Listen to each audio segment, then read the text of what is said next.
هم دوستان بریم با هم دیگه جامبو تنوری خفن بزنیم ببینم چجوری در میشه.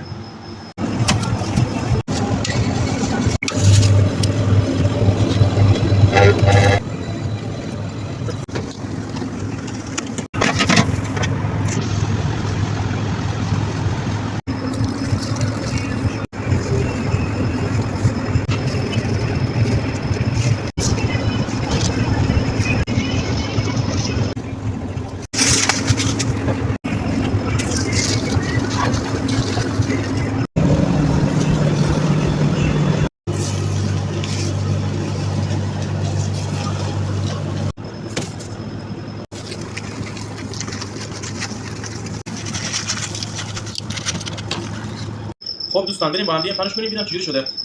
طعمش خوبه نیست؟